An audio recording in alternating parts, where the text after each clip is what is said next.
Hello and welcome to another episode of the Omnibus Podcast, Minnesota's best weekly breakdown of political news inside and outside the Capitol. I'm your host, Jeremy Munson, a political activist, former state representative from southern Minnesota, and chairman of the Republican Liberty Caucus. And as usual, we're joined by State Representative Walter Hudson, state representative from District 30A, based in Albertville. Walter, it was a crazy week for you on the House floor last week with the gun bills that came through. Also in the last couple weeks, we've had congressional district conventions across the state, and all 8 of them. And a couple I wanted to dive into from CD7, which is the western half of Minnesota, and also in CD2, which is the southeast metro. There were some more or less upsets that occurred. In CD7, Steve Boyd was challenging Michelle Fischbach for the endorsement. And of course, that's where the Otter Tail County thing came into play, where Fischbach's team was trying to block the new delegates from being seated in Otter Tail County and preventing them from having a convention in the county. There was a person from CD1 from Rochester, the chair of Olmsted County, that drove up there to have a convention, host a convention with Jeff Backer for the delegates that were elected at caucus, which the state party said, if you're going to have a convention for the county, you have to use the 2024 delegates that were elected at caucus. They held the convention, and those delegates that were elected to CD7 came to the convention.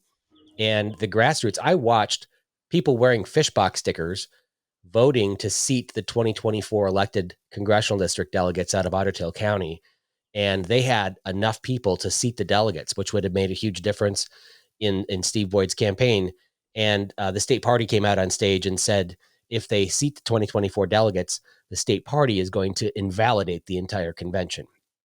Meanwhile, the convention had seated the 2022 elected delegates from Otter Tail County, which goes against the rules of the whole convention, since it specifically says you have to elect, or you can only seat the people from 2022.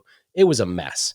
And, I think Steve Boyd's campaign made several attempts to, try to figure out how they can get the right delegates seated.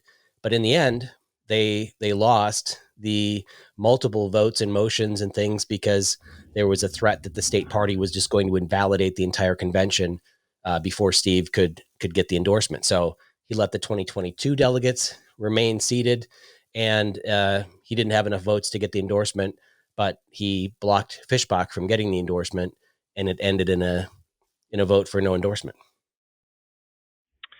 Yeah, I mean, I can't really speak competently into any of that because it all depends upon the letter of the rules at each step along the way. And the one thing that has become very clear to me as I've continued to follow this story with the Otter Tail County situation is that if you're only getting a partial picture of what the question is that's being presented at any given stage, you are treading on dangerous water or treading on thin ice, trying to analyze it and speculate as to who was right or who was wrong. What I will say is that when we talk about the grassroots process, this is what it looks like. It's sloppy. And I'm sure we're going to get into talking about what happened at CD6, where your interpretation of what the rules mean and say as an individual ultimately has to be subordinated to what the body decides. And so for better or worse, the motions that were brought, and I don't know specifically what they were because I was only at CD7 long enough to speak on behalf of the House Republican Caucus, and then I had to leave to head over to CD4 in Roseville to hang out at that convention on behalf of the Frederick Douglass Foundation. But these motions get brought, they get considered by the body makes the decision, and then the body's interpretation of the rules is what ultimately stands, and that's the way the process is supposed to work. Yeah, and that's, first of all, in CD7, one of the things that made this a disaster was that Fischbach has employees who are the CD7 chair and was the chair of Otter Tail County. And we've seen a lot of times where the chair of the conventions or the chair of the county, the chair of the congressional district can manipulate the rules. They have authority to appoint certain people to positions to oversee different committees for arranging the convention and such. And so there was a lot of behind the scenes meddling of that. In fact, the 2022 delegates from Otter County, they had an allotment of 35. And then because of the extra votes they got the next year, they were allowed to have 37 delegates. So they had the 2022 delegates seated. They had 2 vacancies, and the alternates on the list were Steve Boyd supporters.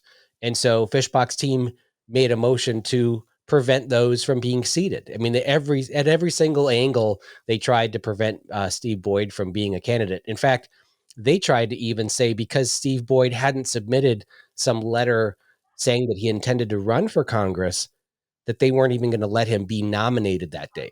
That was an attempt to try to get him completely off the ballot at all, which, I mean, goes against everything in the grassroots. Anybody should be able to run for Congress. You shouldn't have to be able to, raise $1 million. All you need is gas for your car to drive around the district, meet with delegates, and you should be able to run for the endorsement. If we get rid of the endorsement process, like a lot of people are talking about, then you go straight to a primary. And for a congressional district or a U.S. Senate district, it costs a fortune to get out there to run a primary campaign. And so it really comes down to which candidate can buy the seat, which candidate can have the super PACs come in or the major donors come in to buy the seat. So I think it's really important to have anybody that wants to run for Congress to be able to run. And even, people like Emmer had a challenger this year.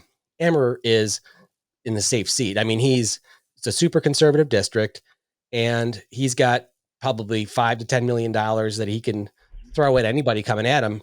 He's not losing a primary. But if somebody wants to challenge him, it's probably good for us because it gets him to vote more conservatively. He's probably kind of the worst record in Minnesota for a Republican. He's not being conservative at all. And so a challenger would probably straighten out his record, just like Fishbach's record changed a lot since Steve Boyd announced he was going to run against her. But there was a lot of shenanigans that went down in CD7 that I was just there to observe.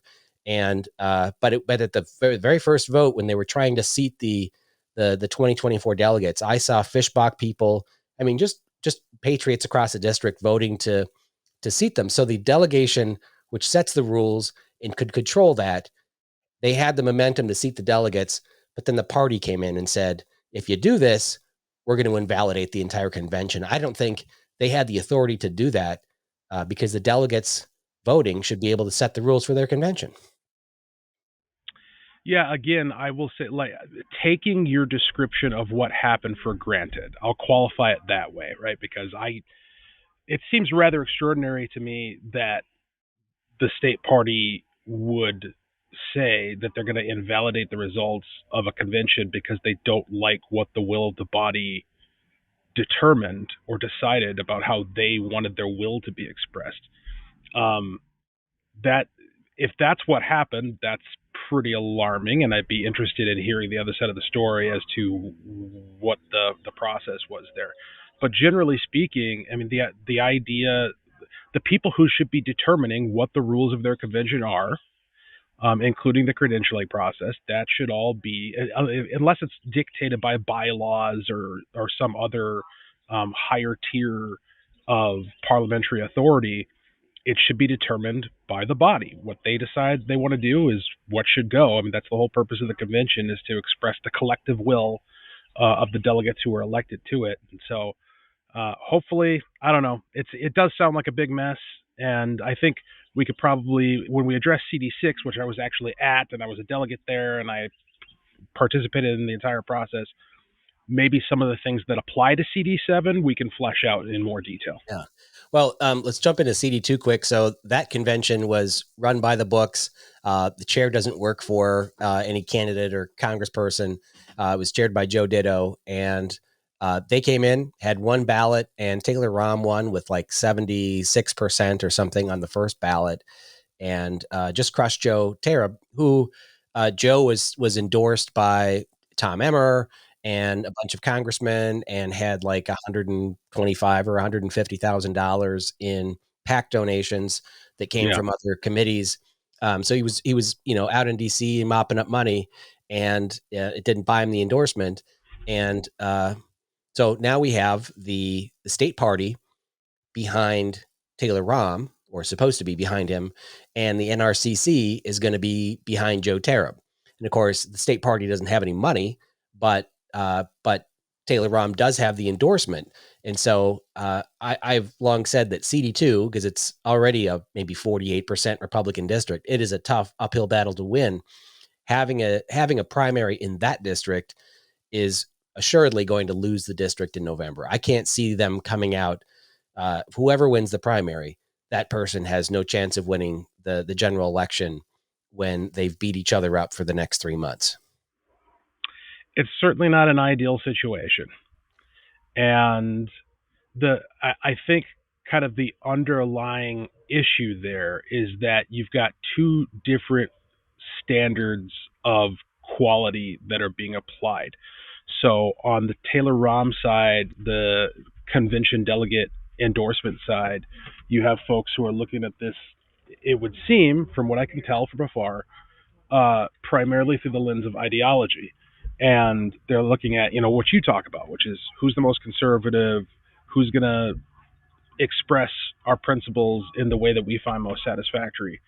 And then on the other side, the forces that are behind TARAB are using a more conventional kind of a Moneyball approach of, well, how do we win this swing district and secure and expand the majority in the United States House of Representatives? And they're looking at it from more of like a business proposition of, what's a smart investment? And we don't think this Rahm guy is a smart investment. We think this TARAB guy on paper looks better, and so we're going to invest in him. And the problem with the conflict between those two perspectives is that nobody is ever going to yield on either side. You're never going to get, and I'm speaking in broad generalities, but I think this is true. You're never going to get the people who believe that Taylor Rahm should be the guy, and let me reframe it like this. So both sides make the same claim upon the other side. So as from the party's perspective, the party has endorsed its candidate, Taylor Rahm. And so the argument that we make as a party is, all you guys who are tossing money behind TARAB, you should be tossing that money behind our guy because he's the endorsed guy, he's our candidate. And then on the flip side, the folks who are throwing the money behind TARAB because they believe that he's the Moneyball player who could actually potentially flip the district from blue to red are saying, no, you guys are wrong. You're not looking at all the angles. And so you should be supporting our guy. And because you didn't, we're going to take you to a primary. And so it's this, what do they call that? A insurmountable, there's a particular word that I'm thinking of that I can't come to mind, but it's an impasse, right? Where neither side is going to give. And so the ultimate outcome of that is exactly as you described, that it leads us down a path where these two trains are coming at each other, and it's just going to be a train wreck, and we're probably going to end up losing the district as a result. And I don't know what the ultimate answer to that is, because in both cases, you're dealing with people's sincerely held belief that they are doing the best thing in order to prevail in the broader contest that we're having over what our public policy ought to be. You're dealing with matters of conscience. And so unless you can convince people to get off of their position that they're locked into, it's kind of inevitable what's coming. Yeah. Well, it's unfortunate that that they're still proceeding with a primary in that district, because I think we did have a chance of flipping that district, and now I don't see it happening. All right, so CD6, Tom Emmer's been in there for quite some time, and I mean his votes this last couple of years have been awful, and I know he's in leadership. So there's this idea that you have to continue to push forward with all the omnibus bills and the continuing resolutions, and he's been a big advocate of funding Ukraine and sending all this money overseas. But he had somebody that filed paperwork to run or sat through the nomination committee to become a candidate. And something happened at the convention where they removed him from the ballot. So tell me what happened. Well, that's not an accurate summation of the situation. So he was never on the ballot, which in this context, what that would mean is he was never nominated as a candidate. He went through the nominations committee process from what was presented by the members of that committee at the convention. He was not very cooperative with that nominations process. As an example, he refused to meet via Zoom, where you can actually, as we are now, see each other. And of course, this guy's a complete outsider in the truest sense of the term, meaning nobody knew who he was. Nobody had any association or knowledge of this guy whatsoever. And so all he would do is talk to them on the phone. Well, on the phone, you can't even know with certainty who it is you're even talking to. And it was just a really weird way to go about engaging with the nominations process. And so for that and various other reasons, I mean, you say he filed paperwork, that's in question. I mean, he didn't have an FEC filing. He didn't have a campaign website. I don't believe he had signs at the convention, even as I recall. I could be wrong about that. But this guy, apparently, I never heard of him before, and I'm not exactly unplugged when it comes to politics. Several people who were delegates at the convention, and again, these are people, these are BPOU people, these are people who've come up through the process, whether they're new or have been around for a long time. Nobody had heard of this guy before, except for apparently the nominations committee. I wasn't walking into the convention expecting there to be a challenge to town member because I hadn't heard anything about it. Yeah. And so he's come in, for all intents and purposes, off the street and expecting to, take up 15 minutes of the delegate's time and present his case to secure an endorsement. And that endorsement has value. I think that you talk about, you had said earlier in relation to CD7 that anybody should be able to run for Congress. And I agree, anybody should be able to run for Congress if they are qualified under the law. But then you have to actually run, right? Like, running means you do the work, you file, you put up a website, you raise money, you talk to people, you go to BPOUs, you introduce yourself, you call the delegates. Like, I never got a delegate call from this guy. So he did none of the work, and he shows up the day of, Saturday morning, and says, I want to be nominated as a candidate to secure the GOP endorsement. And so the motions, there were 3 motions that came at various times throughout the process that would have had the effect of completely nullifying the nominations committee process. The first one, as I recall, was they wanted to insert into the rules, there was some sentence along the lines of candidates deemed to be qualified by the nominations committee are therefore nominated, or something to that effect. And what they wanted to do, as I recall, was insert in the words qualified or unqualified into that sentence. Meaning, the nominations committee does its work. They determine this candidate's qualified. They determine this candidate's unqualified. But they're both nominated, which it's like, well, then what are we doing here? Like, what was the whole point of having a nominations committee process? And so that was argued back and forth fairly. You had 3 people on each side at least get up and take their 90 seconds to argue why we should change the rules in this manner, why we shouldn't. And ultimately, the body voted, and it was overwhelming that they did not want to make that change, and they wanted to maintain the nominations committee process. And so the second motion gets brought forward, and the second motion was to change the rules to strike the language saying that nominations shall not be allowed from the floor. Now, this is the point at which I got up during the debate, and I made the case, look, guys, in effect, this change to the rules is exactly the same as the question we just considered. What you're doing by striking this language is affecting through other means the same goal of the previous question, which is to invalidate the nominations committee process. We just saw how this body feels about that. This is a waste of time. We should vote it down quickly and move forward with our business. And that's exactly what happened. And then there was a third question that was brought, or motion that was brought, when the nominations committee report was offered, to amend the report to have this guy, Chris Corey was his name, be nominated. And again, it's like, this is the third time we're going to do this. For the third time, you're putting forward a question that has the effect of nullifying the nominations committee process.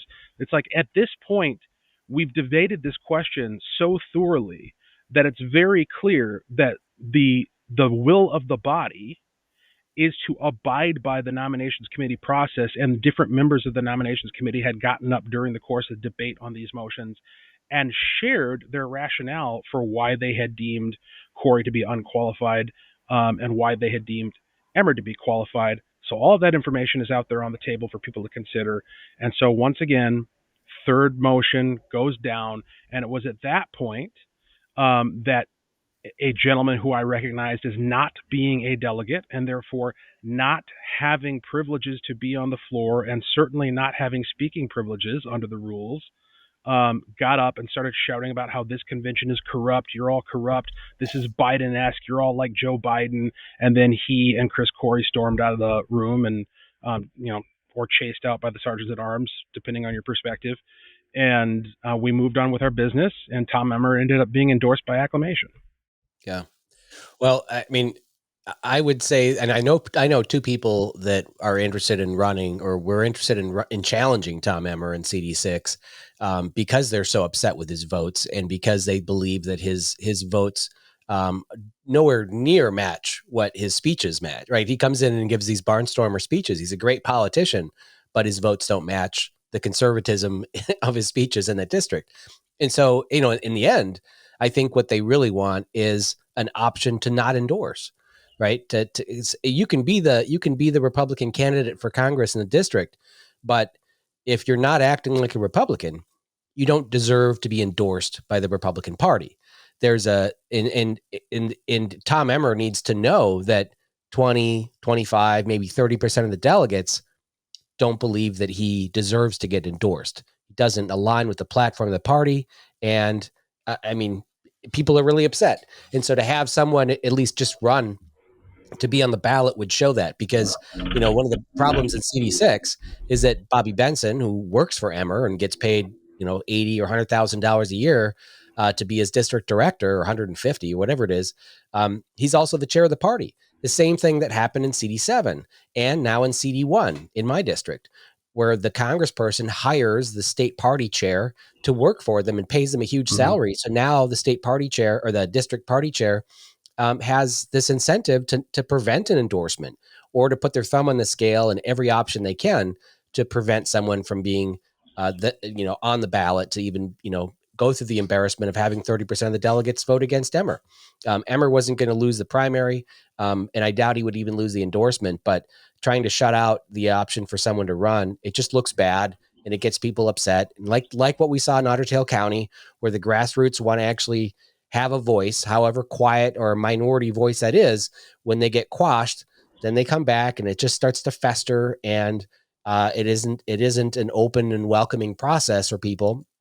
And so I wasn't there, didn't see what happened in the rules, but it was disappointing to see that happen, like what happened in CD7, some more shenanigans at a district. And I just would go back and say, we have to stop employees of candidates working in party leadership, because it if anything, at least has the appearance of being corrupt.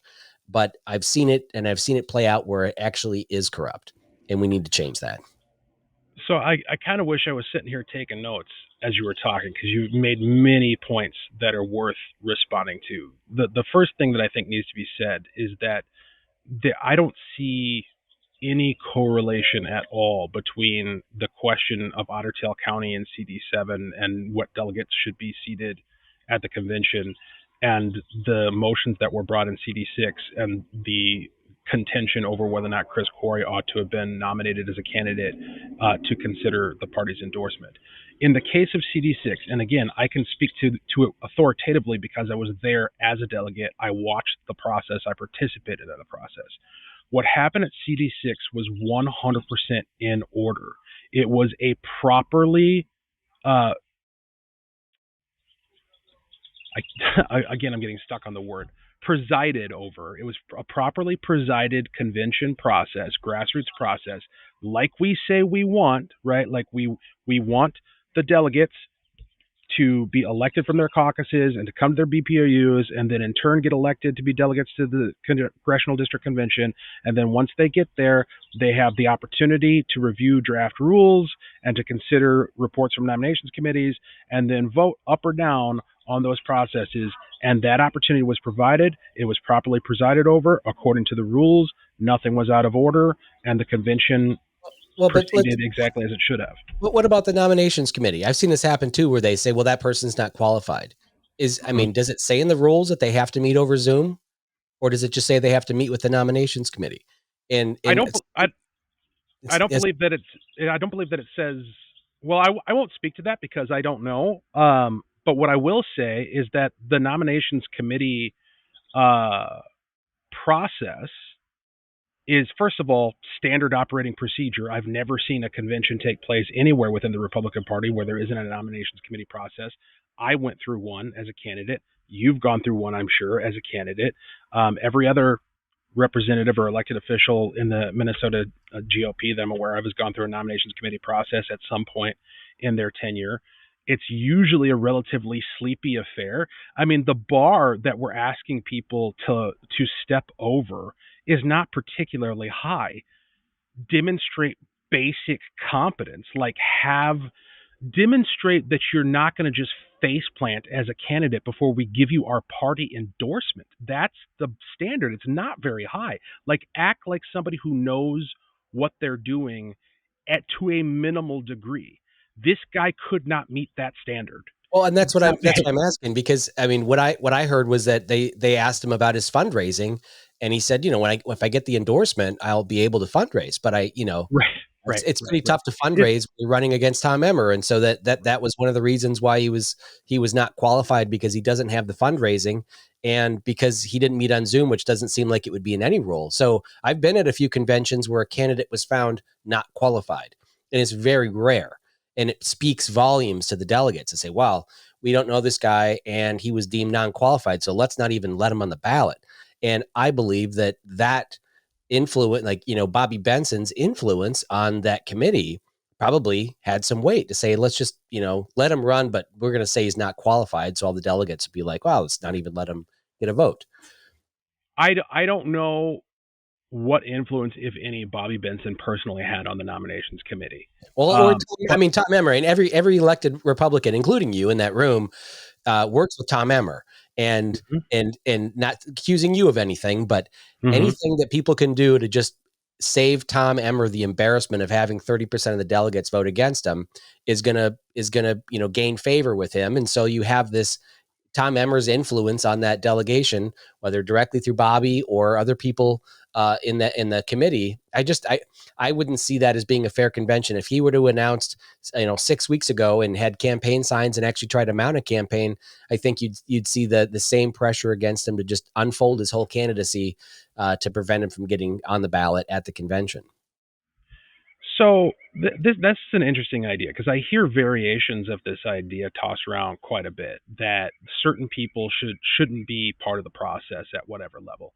Now, I'll grant you that I don't think it's a particularly good look for campaign staffers or office staffers who are getting a paycheck from an incumbent to be in leadership roles in party units. I don't think it's a good look. I don't think it's probably a best practice. It's not forbidden by any rules. And that's something that future conventions, future meetings of the state central committee, which there's one coming up, can consider such questions. But kind of the overriding principle, like zooming out from that particular example of Bobby Benson or the C7 staffer for Fishbach chairing things up there, to just this general idea, because it's been suggested with like legislators and their spouses, or people who are legislative staffers, or people who work in different capacities in campaigns. All these people should be forbidden from being delegates and from having anything to say with how the party is run or whether or not the party engages in its endorsement. Who's left? Like, Yeah. what you're talking about there is the people who are most invested in and most committed to this process, and the party's endorsement is something that should be treated with enough respect that we have some basic minimal level of expectation for the people that are seeking it. I don't think that's at all unreasonable. The idea that as a party we're going to consider endorsing somebody who nobody in the room knows, who just walked in off the street, I think is patently absurd. And especially when you compare it and contrast it to the other races that we've talked about today. So CD7, Steve Boyd, I heard of Steve Boyd. I'm not in his district. I heard of him because he was actually campaigning. He was doing it the right way. He was getting in front of delegates. He was getting his name out there. He's making his case. Same thing with Taylor Rahm. I see Taylor Rahm everywhere I go. That I don't know that there's anybody working harder than Taylor Rahm. He's doing the work and he earned his endorsement. Up in CD7, you had the no endorsement for Fishbach, despite all of the consternation over who ought to have been sitting in that room. They were able to prevail in getting the no endorsement with Fishbach, which was the goal, right? And so those cases demonstrate that if you can develop campaigns and candidates that have a basic level of political competence, then you can score your wins of sending the signal to the incumbents that they're not doing the right thing. And what I would argue is that's the only way to do it. Like, if you want your protest against what Tom Emmer is doing to be effective, then it must be competent. If your attempt, there's a certain saying that's bouncing around in my head. I can't quite think of it. Like, if you try to kill the king, you better succeed, or something along those lines. Like, if you're actually going to put in an attempt to send this kind of a message, and you do it so incompetently and so feebly that you can't make it through, like, basic hurdles that should be easily overcome by just doing normal campaign work, like calling delegates and introducing yourself. If you can't do that, then it actually becomes counterproductive. The anti-Emmer forces in CD6 lost credibility that Saturday as a result of doing it the way that they did. That doesn't help with the conservative cause. That's not going to motivate Tom Emmer to vote better. If you had done it competently, if you had recruited somebody who had some merit, and who was going to put in the work and was going to raise some amount of money at all and deploy it to try to put pressure on Emmer, and then you had a non-endorsement at a convention, then you might have seen a change in behavior in Emmer. But as it stands, he's got no reason to watch his step now at all. And that's the fault of the people who are making this feeble effort to try to oppose him instead of taking it seriously enough to put in the work. Well, when one person called me for advice on if they should challenge Emmer for the endorsement, I mean, it would be interesting to see. In my opinion, I think that it would help the cause, because it would cause them to vote more conservative if they actually ran a campaign. But they went through all the list of people that would privately support them but would not publicly support them. They wouldn't sign the list. When you're running against a powerful incumbent like Tom Emmer, how do you get, I don't know what the requirement is in CD6, but you have to get so many delegates signing a sheet nominating for him so that, pledging their support for you in the first ballot. Every one of those people would have a target on their back, especially if they were sitting legislators from Tom Emmer. And so it takes a lot to run against a sitting incumbent. Probably the best way to test this out, to see all the process work, would be to choose someone who nobody knows about and who doesn't have a political career right now, because that person's going to, if this guy that ran, this Chris guy, decides he wants to run for state rep in Andover or whatever, he's not going to have a shot, because Emmer's people are going to go back for payback and, demolish him. So I'm just saying that the process to run should be simple. And, they could have just gave the guy the vote. He went down on the first ballot. Maybe he got 25%, maybe 20% of the delegates. If it was by, what do you call it? Anonymous ballot, sealed ballot versus a standing or something where nobody's going to stand for somebody against Emmer. But it was sad to see. Let's jump into the state parties having a state convention next week and a state central committee meeting, which you mentioned. The only person, there's going to be an RNC committee man and woman elected at the state central committee. There's only a few people running for those positions. And at the state convention, really the main business is just electing RNC delegates to the national convention, a couple of electors, statewide electors. And if Trump should win, that would be casting their vote for president. And there will be a U.S. Senate endorsement, and we have two people running for U.S. Senate. One guy I've not seen. I think he came to CD7, but I didn't catch his speech. And then Royce White is running. I think he's from Minneapolis or Hopkins or something. But that's it. There's not a lot of business. But then we had this Lincoln Reagan dinner that was announced on Friday. And out of the blue, President Trump was announced as the keynote speaker. So he's coming to speak in Minneapolis or in St. Paul at the Lincoln Reagan dinner. So I got a ticket, and we'll see what he has to say. Yeah, Unfortunately, I and my legislative colleagues are likely to be tied down by the Democrats until midnight on that day. And the Democrats know Trump is coming to town. They know it's a big event for us. And so naturally, they're going to manage the calendar in such a way as to ensure that we have as little opportunity as possible, if any, to get away and potentially spend any time listening to the former and potentially next president of the United States, Donald Trump. I remember when we had organized a major protest in front of Governor Walz's mansion on April. Well, it was right around tax day in 2020 when he locked the state down and instituted all these orders. And so they wanted to keep everybody in session on the floor or Zoom or whatever it was. And I ran over to protest in front of his mansion, and I think they called me out of it on the floor. But yeah, they try to do things to mess with you when they're in control. Um, I think it'll be an interesting convention. I'm manning the Republican Liberty Caucus booth there, and I don't expect many shenanigans. I don't think I've heard any rumblings from the grassroots about trying to throw Han out again or some Otter Tail County stuff, but we'll see what happens. It's always interesting to see what motions are made from the floor. But let's get into the legislative stuff that you've done. So last week there were long nights dealing with gun bills. The Safe Storage Act, which I should probably hide that. The Safe Storage Act went into, it passed the House. It might pass the Senate, and that bill requires you to lock up your firearms in your house. Otherwise, you're going to be charged with was it a gross misdemeanor? For the first offense, and then it escalates to a felony and subsequent offenses. Yeah. I mean, don't be dumb when you have little kids. Keep your guns locked up. But for the people that need them quickly, I live out in the country. And, in fact, just last week, my wife screaming because there's, some varmint in the backyard that I had to run out and shoot quick. And if my gun wasn't in the safe. And it took me a couple of minutes to get my gun out to run out and shoot it.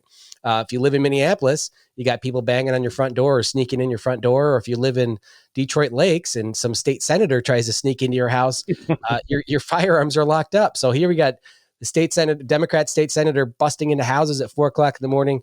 And then Democrats are saying you don't have the right to be armed anymore or have quick access to your firearm.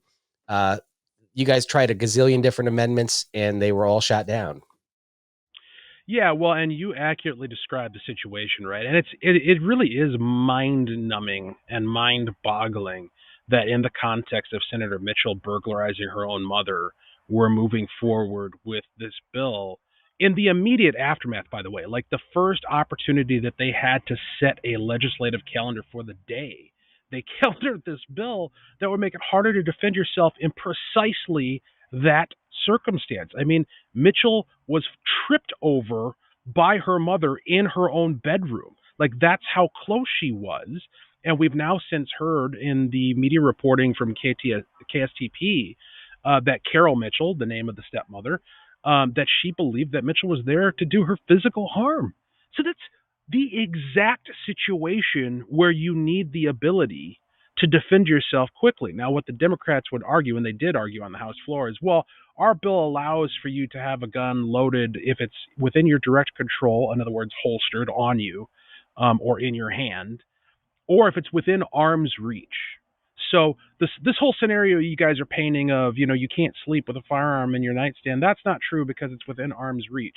Well, what if Mary Moriarty is the one who's doing the measuring of an arm length, right? Like, and you said something else that I think is really worth pointing out. You said, don't be stupid, keep your guns locked away from your kids. That is a somewhat colloquial paraphrase of what current law is. Current law 609666 is the negligent firearm storage provision that's already in state law, and it says that a person who negligently leaves out a loaded firearm where a child can or reasonably should have been expected to gain access to it is guilty of I believe it's a gross misdemeanor. And so, case closed, right? Like, and I even said this on the House floor. I'm like, we can just table this nonsense right now and move on to taxes or something. Like, what are we doing? This is ridiculous. Um, it's another example, just like with the SRO legislation. So you go back and you look at the school resource officer issue. What Democrats did there is they interposed themselves between lawful actors, in this case, law enforcement officers, school resource officers, between lawful actors and the reasonable use of force standard. And they said, you know what? Even though there may be a scenario where using certain techniques in order to restrain somebody might be deemed reasonable after the fact in a court of law, we're going to take those tools off the table just preemptively because we don't like them. They make our tummies hurt.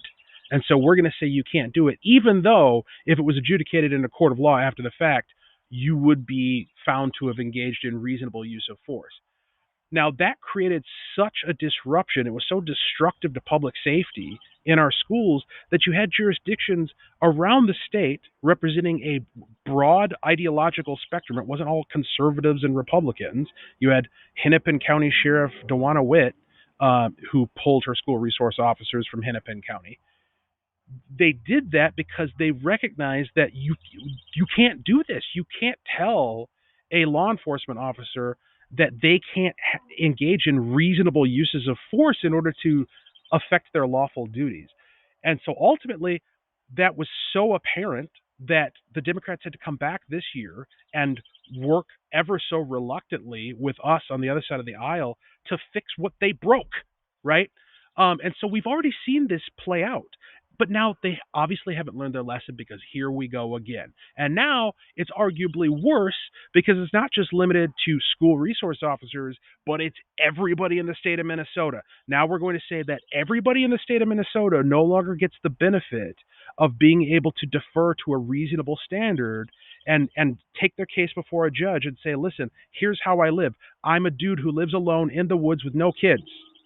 So the way I store my gun is reasonable, even though it would not be reasonable if I was living in a cul-de-sac in St. Michael and ran a daycare, right? Right. It's like circumstances matter, and what the Democrats are saying is no, circumstances don't matter. It's our way or the highway, and they're doing it in a vague and arbitrary manner. And I believe, and I think I have good reason to believe, that the ambiguity and the dysfunction of this law is 100% intentional and intended to affect people not having guns in the state of Minnesota. And the reason why I believe that is because Public Safety Chair Kelly Moeller said so in committee. She said when our lead, Paul Novotny, criticized her for the number of gun control bills she's been hearing this year and said spun that old yarn of it takes a good guy with a gun to stop a bad guy with a gun, she got triggered, pardon the pun, and she says, well, we saw with President Ronald Reagan back in the day that he was surrounded by good guys with guns and he still got shot. We have a gun problem in Minnesota. That's what she said. We have a gun problem. So what that tells me is that your intention with all of these laws that you're considering, all these bills you're considering, is to go after the guns. Because she didn't say we have a crime problem in Minnesota. She didn't say we have a violence problem in Minnesota. She didn't say we have a prosecution problem and a law enforcement problem in Minnesota. She said we have a gun problem. That's what they're trying to affect. Well, one of the things that I do when reading legislation and determining if I want to vote on it is I ask myself a series of questions, and one of those is how will this law be enforced? Right? Sometimes bills are written, well, they're really well intentioned. The Democrats who like to tout gun deaths or gun violence numbers ignore the fact that 76% or I think it's 76% of gun deaths are suicides, right? And so they were talking about how this bill will prevent suicides. Like all of a sudden, if you don't just say like, oh my gosh, I'm going to kill myself and I'm going to do it now. But if I have to wait 3 minutes to get my gun out of my safe, I'm not going to. Like that isn't going to prevent suicide. Someone that has access to their own guns. But that they like to, but I heard that on the House floor, one of the Democrats talking about how it would prevent suicide because they wouldn't have immediate access to firearms. And it's just wrong.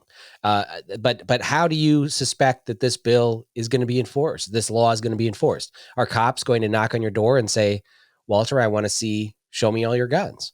Because first of all, they don't know who has guns and who doesn't. They don't know how many you have. But how are they going to enforce this law? Or is it only after the fact that that you killed yourself, and now they're going to charge you with a gross misdemeanor? I mean, I think that they would argue that there is not going to be proactive front end enforcement of this, where you're, like you, as you suggest, going door to door, knocking on doors, asking to see people's guns and where they store them and how they're being stored. But certainly after the fact, the idea is, if there's a suicide, or if there's a crime committed and the gun used in that act is determined to have been sourced from someone, they're going to start. They're going to have cause. They're going to have reason under this law to start asking all sorts of questions about, well, where was that gun at? Was it properly locked up?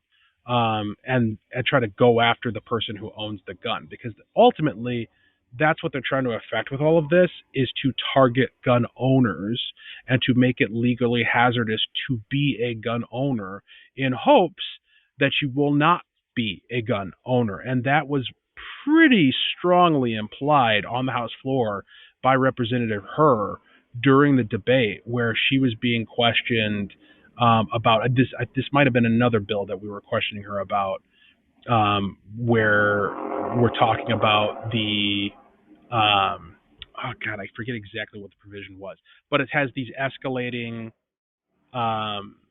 penalties for repeat offenses. And she said something to the effect of, well, maybe if you can't figure out how to manage your weapons, you should reconsider being a gun owner. Maybe that's what you should do, is just reconsider whether or not you're going to own guns. And that's exactly what they want you to do. They want you to reconsider whether or not it's wise for you to be a gun owner in the state of Minnesota. Yeah. Well, let's talk about the other bill that passed. Well, first of all, is this safe storage bill? Is this the only part of that bill, or was there also something about straw purchasers? That was a separate bill. It traveled separately. The straw purchaser penalty increase, which of course was appropriated from a bill that Peggy Scott had introduced back in 2019 and had been around for years, and they could have passed it any time, but they chose to do it this way, was in a Representative Berg bill, and they had tacked on this provision. And we use the shorthand of binary trigger, but that's not actually the language in the bill. The language in the bill has to do with a gun which discharges a round on the squeeze of and then release of a trigger. And that was the center of quite a bit of debate in committee and on the House floor, because why don't you just say binary trigger? Like, why are you being so vague? And there was more than, it wasn't just Republicans elected in the House of Representatives. It was industry groups, manufacturers, law enforcement organizations that were looking at that language and saying, it sounds an awful lot like you're trying to ban Glocks, which are one of the most prolific firearms used in the law enforcement community. And that ambiguity remains. And the Democrats say, no, trust us. We're not doing what it looks like we're doing. Yeah, we trust them. So that bill, so the binary trigger ban passed, and that was merged with the straw purchaser felony bill. Yeah, it was a poison pill that was introduced into the straw purchaser penalty increase, because that legislation had broad, almost unanimous, I'm sure, bipartisan support.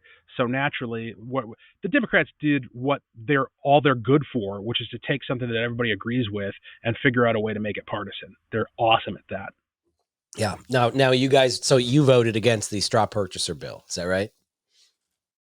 The modified straw purchaser bill that contained a completely irrelevant and poorly written language about binary triggers. Yes.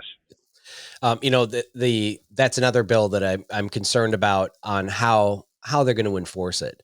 And it's, first of all, raising it to the issue of felony is so much more than a gross misdemeanor, because it also brings with it a complete ban for life on owning firearms. And so I'm always concerned about when you make things a felony, you stop a lot of like federal subsidies for housing, and it prevent people from getting jobs and ban their right to own a firearm for the rest of their life. And it's a very serious crime. The how you prove a straw purchaser is you have to prove intent. Like you have to show not just that they bought a gun for someone, but that they knew that that person was not qualified. In so many instances, it's very difficult to prove. It's like proving voter fraud. That you have to prove that that person intentionally voted when they knew they shouldn't have. It's very difficult to do. Although there are some cases where it seems to be obvious where they're buying like 100 guns for people, but a lot of time, I mean, my wife, I think, bought a gun for me. I was qualified to own a gun, but where I said, hey, all right, I went to go buy one and I didn't have my license with me or something, and so she bought one. And now we're going to have retailers policing that, where they have to, because there was also a push to have the retailers be part of that. Whether it's a civil lawsuit or a criminal, where they have to start policing who they sell guns to, who may be suspicious of straw purchasing. And it puts a lot of onus on the retailer to try to police that too. But I don't know how this is going to be. I don't know if there's going to be a lot more prosecutions, but there was some complaints that they're not prosecuting straw purchasers because the crime was too low. Correct. That's what attorneys in, I say attorneys plural, it's Hennepin and Ramsey County, the usual suspects. That's what they were saying, is that the reason why we're not prosecuting these straw purchaser cases against people who are obviously engaged in reckless criminal conduct is because, well, it's hard to prove, as you say, and it's the penalty is so low that it's not really worth our time to take this up. And so the objective of the Scott bill was to increase the penalty in order to make it worth their time, right? The one change that the Democrats made when they appropriated that bill from Representative Scott and gave it to Representative Berg, who, by the way, is from Burnsville, so it's all political, right? We're going to take this and give it to one of our representatives from a community that just had a tragedy involving straw purchases and firearms used against police officers. There's nothing political about it, though. The one change that they did make that was a good change that I agreed with is that in addition to saying that you have to know that you are selling or providing a gun to a prohibited person, they added the language "or reasonably should have known." And so that opens it up a little bit to where you're saying you can't hide under this, well, how was I to know that my boyfriend is a criminal? But we're not going to play games. And I think that's the way it ought to be. If we're going to prohibit people like felons from having access to firearms, then it damn well better be enforced. Yeah, or somebody that has a medical marijuana card or whatever, also a prohibited person. There's a long list of people that are prohibited from owning a firearm, and yeah, if Hennepin County and Ramsey County weren't prosecuting them, and maybe they will now, I imagine there's going to be a lot of rural counties that'll also be prosecuting those. So I'll be curious to watch how many felonies are handed out based on this new law. But do you think both of these are going to pass the Senate? Or I've heard some rumor that the safe storage won't pass the Senate. I don't know what to think after yesterday. This ethics committee hearing that the Senate had on Senator Mitchell, where they once again punted. Now they're punting till after the legislative session to deal with this situation. It makes me very suspicious of what their intentions are to try to push through in these last few days here, this last week of session. The conventional wisdom and the scuttlebutt has been that they don't have, even with Mitchell, that they don't have the 34 votes that they would need. And again, it's a 34-33 split in the Senate to pass these radical gun provisions. But, fool me once, shame on me. Lucy and the football, I've seen this game so many times where we rest on the seeming comfort provided by somebody like Grant Housechild, for instance, saying that they won't vote for an egregious provision, and then their arm gets twisted in a back room and they turn around and betray their constituents and go back on their word. Yeah. Well, you brought up Senator Mitchell, so let's end this the podcast with discussing her fate. I watched it kind of after the fact. We were like an hour late in watching it. My wife and I streamed it on TV and watched Senator Lucero do just a bang up job. He's your senator, a friend of mine. He did a really good job of making the complaint, and Senator Housley did too. and the Senator Mitchell didn't say a word, but her attorneys were there. And this crazy looking, like, there's a lot of stuff on Twitter making it look like he came off of Saturday Night Live, this like bad dye job attorney, but he made it into this big like legal argument. And this ethics case is about ethical behavior. It's not about legal behavior. You don't have to commit a crime to face an ethics charge. It's that are you attracting are you creating a bad reputation for the Minnesota Senate based on your behavior, what you're doing in the media? And it could be freedom of speech, but what you're saying and doing is ethically wrong. And he just made it all into this thing about due process for court, and claim the Fifth Amendment or use the Fifth Amendment to have her not answer questions. So I actually, before we jump into that get response, we got to talk about Glenn, because there was an ethics charge from EMQ, Aaron May Quaid, who was the ethics charge that brought down Tony Cornish, my predecessor. So she's very familiar with that process. She filed a charge against Glenn last year for him sending out an email ahead of a vote on transgender stuff, basically showing people what transgender mutilation of children looks like by sending a video from the University of Indiana or Kentucky or something about transgender surgeries. And it was a link to a Google results. It wasn't actually like a video. It was just basically saying, please go out and educate yourself. And by the way, this is a pretty graphic video, so beware. And she filed a charge that made it look like he was distributing child porn. Mm-hmm. Yep, absolutely.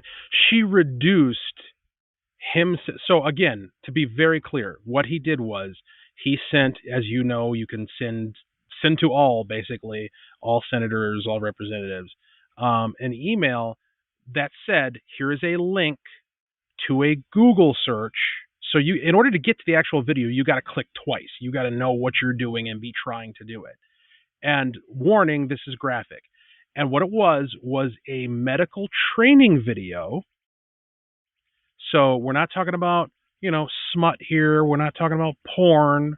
We're talking about a medical training video used by medical professionals to demonstrate gender reassignment surgery performed on juveniles, which, as it turns out, is precisely what Aaron May Quaid's bill, the Trans Refugee Bill, HF 146, that was authored by Representative Lee Finke and passed and signed into law last year in 2023.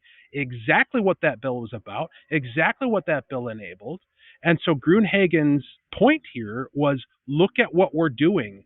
Face the reality of what you are enabling with this heinous piece of legislation. He provided them with legislative research relevant to a bill that they were actively considering. And Aaron May Quaid is so dishonest and despicable that she goes out and reduces that in an ethics complaint to video of children's genitalia.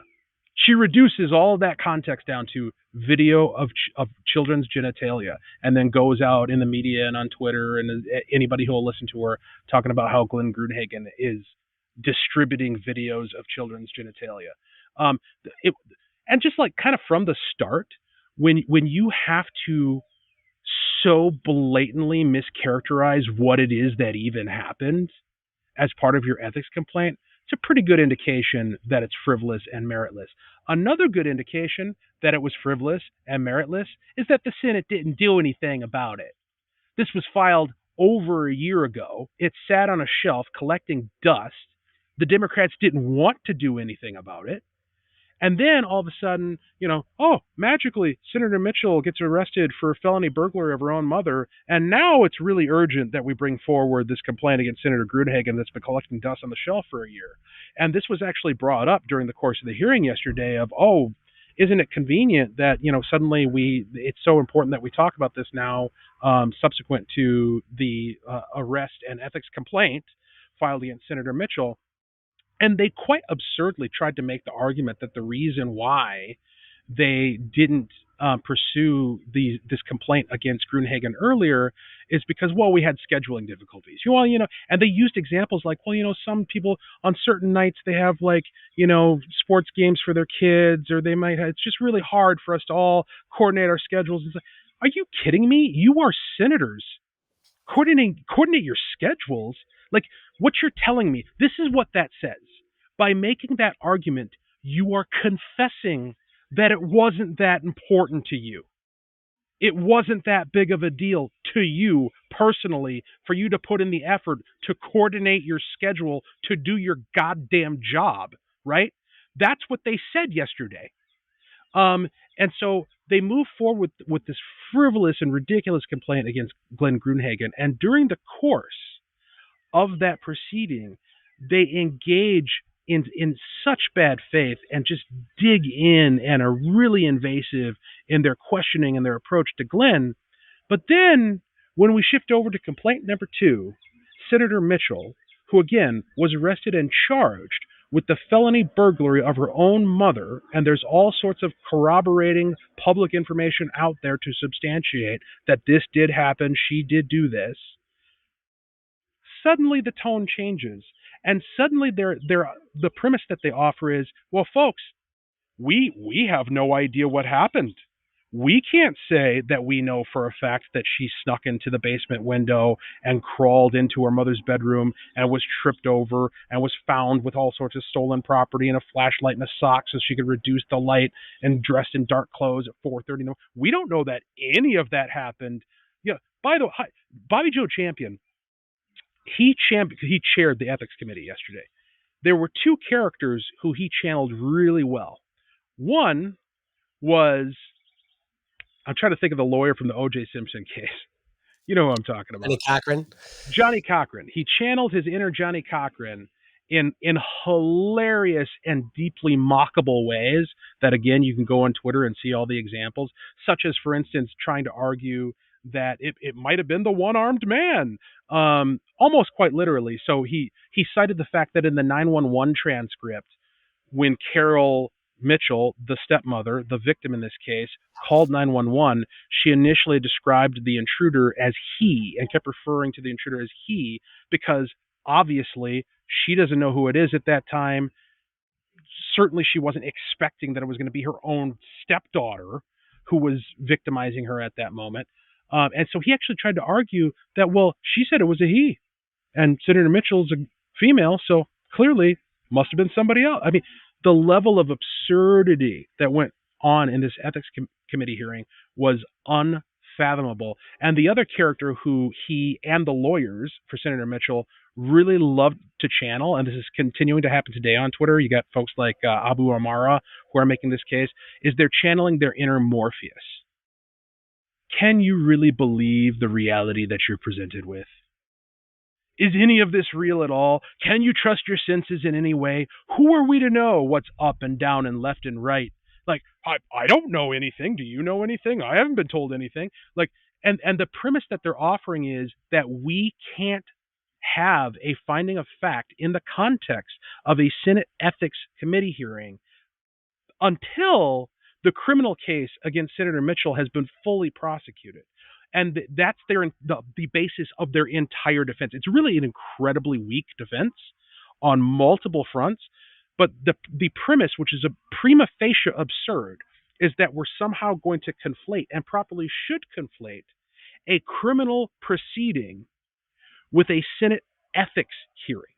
The two things have nothing whatsoever to do with one another.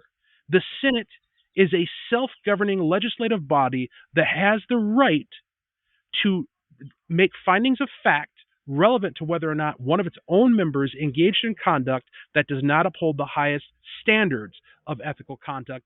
And if that process, this is where I'll land it, if engaging in that process presents some sort of threat to the criminal defense of Senator Mitchell, she has an option. And that option is to retire, which is exactly what she should have done to begin with. It is not the burden of the Minnesota State Senate to halt or hold back or delay or work with kid gloves their business in order to carry the burden of Senator Mitchell's criminal defense. That is not the Senate's problem. That is her problem. It is on her to worry about her criminal defense. It's the business of the Senate to take care of the Senate and to uphold its integrity and to uphold its rules. And that's what they should have done yesterday. And of course, because they're controlled by Democrats, They didn't. Yeah.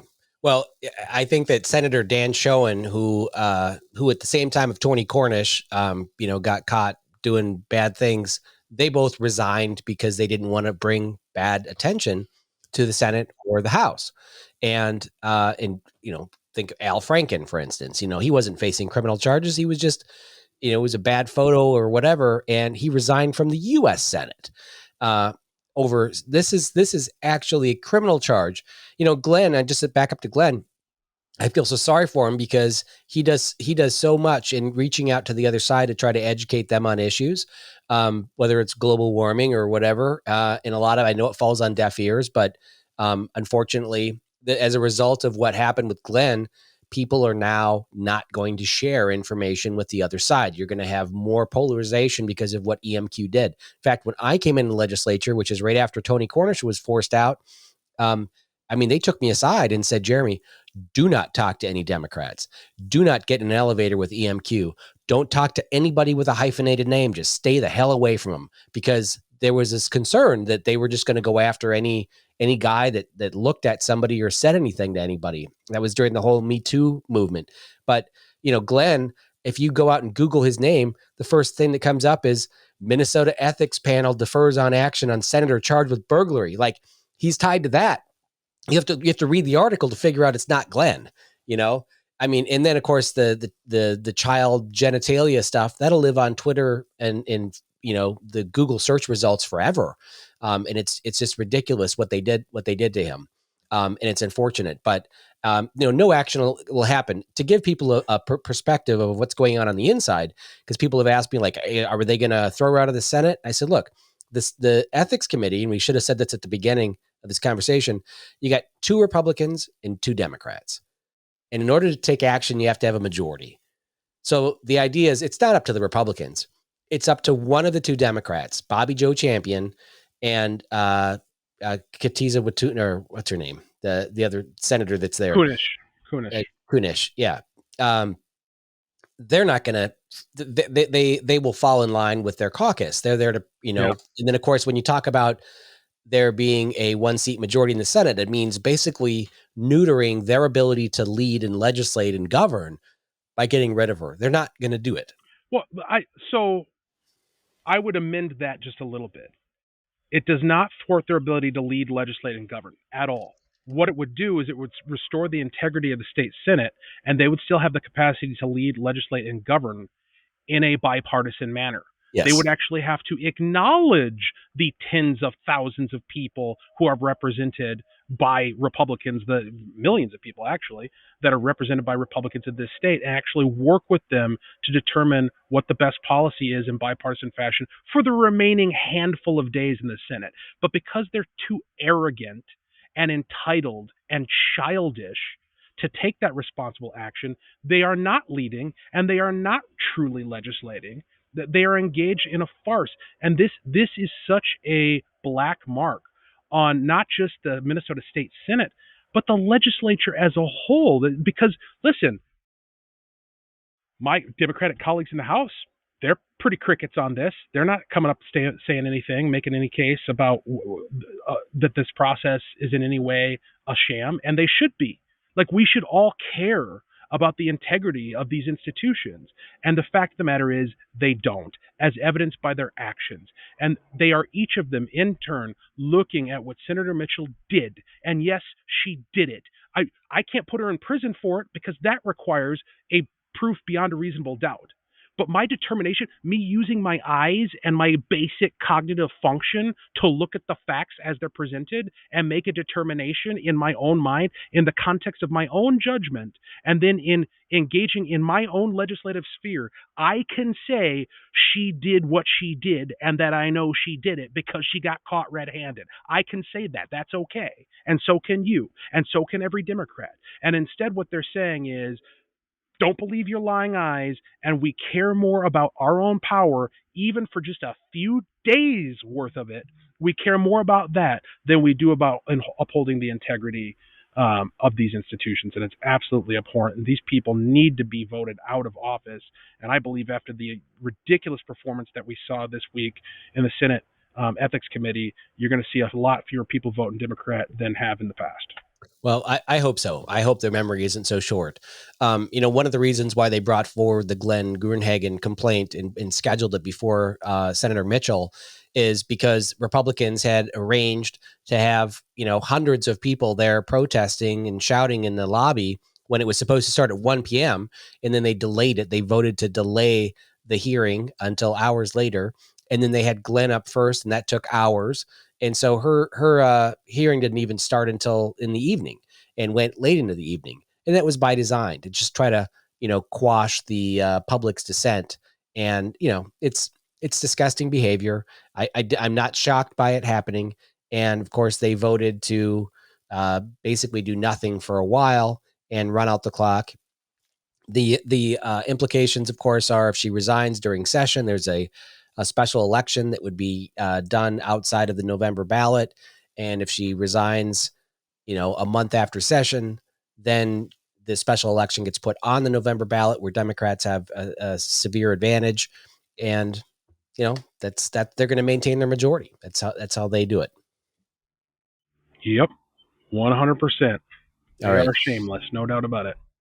Yeah. Well, Walter, when is session over for you guys?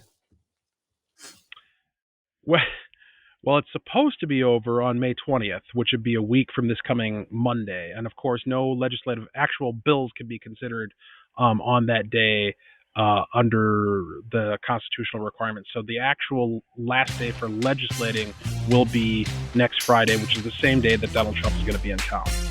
Oh, actually, no, it'll go through Sunday. You can go through Sunday, right? Well, if they had the legislative days to work with, but they don't. Oh, because they're out of, yeah. Okay, you can only be in session so many days. Okay, I got you. So they'll keep you till midnight, hang the cloak over the top of the clock so you can't see that it's past midnight while they cram through legislation. And okay, so good luck next week. I'm sure you're going to be held there late in the evenings, most nights, passing a bunch of bills and or watching bills be passed without your votes. As usually happens when they're running the majority. And hopefully this DFL trifecta will be ended in November. Of course, if the Democrats want to, they can call special sessions back and legislate all summer long. And they have that option. The governor calls a special session, and they can continue doing that, especially if they feel like their DFL trifecta is going to be taken away from them in November. Right. All right. Well, thank you, everybody, for listening to another episode of the Omnibus Podcast, where all subjects are germane. I'll pull my pocket version here. 1,000-page omnibus bills that nobody knows what's in it.